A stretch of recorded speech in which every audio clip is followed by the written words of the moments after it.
Yeah. Well, they had some really good takes, a couple of their hitters. I thought Aguilar had a really good at-bat. Took the first pitch strike. Then from there, the sliders, down, good takes. It looked like he was seeing the ball well out of Greg's hand. First hitter, strikeout, great. Tried to get a fastball into Broxton, got away from him. That happens. Then he got the shortstop out on a little topper. Some good pitches there. Just, Aguilar was a really good at-bat. Took the first strike, and then from there really laid off some good sliders. Then Greg, hung the last one. So. It's 3 left-handed for him in the last 5. Is he? I got to ask, coming off of Tommy John, because it's a serious thing. Is he getting tired of all that you've done? Well, not again. We talk to our pitchers every day. Greg indicates that he's doing fine. It's a little bit of a rough patch right now for Greg, but we'll continue to monitor him. But I think if you were to ask him, he would probably not say so. But just to follow up on that, if I may, do you from the dugout see anything different from him mechanically than you were seeing earlier in the year? No, I just think that the overall, maybe the slider command is maybe not as good as we saw it at times earlier this year. So nothing really drastic, Ed. From our viewpoint. Okay.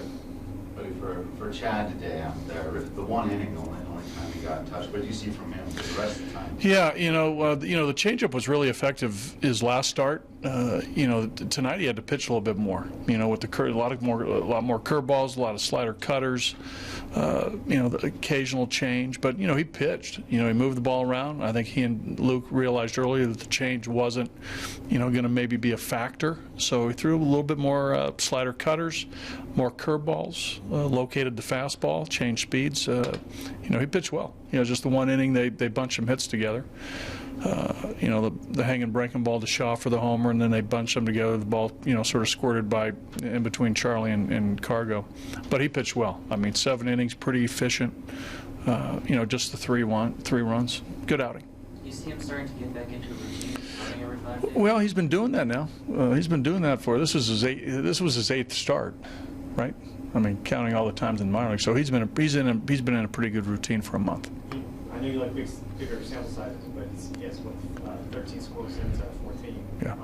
Is he? I kind of sort of expected some early season miss out of him. He seems like pretty.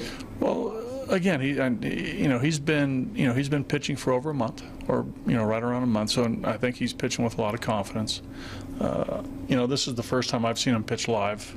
I've seen a lot of video, but he's making pitches when he needs to, and he's changing speeds, which is what he does. Talking to Fosty about Chad, what we're seeing now is what he does.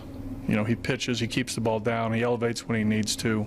He can get a ball to the corner, so he's pitching. But offensively speaking, you had runners on base in each of the first several innings before you end up bringing them around. How do you guys manufacture some runs? Well, again, we had a couple opportunities for a big hit to get us some more runs. Didn't get it.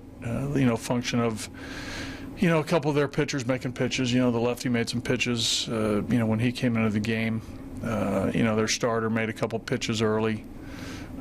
We had some hits, had some walks, but again, just a couple key hits eluded us. I know this will kind of get lost in this game, but you had that strikeout throw him out in the first inning, and on the pitch before, they had kind of tipped their hat and shown that they were going to do that. Jonathan didn't quite pick that up. Does that show how smart of a player Jonathan? Well, it was a good fundamental play by us. We practiced that in spring training. That's a play that's practiced, and Trev recognized it, came up, got the throw from John, and John had to make a strong throw, and then the return throw back to home is how we practice it. You don't really practice that play during the season, but there's enough repetitions in spring training where we work on that, and it shows up during the season. You don't know when it's going to show up.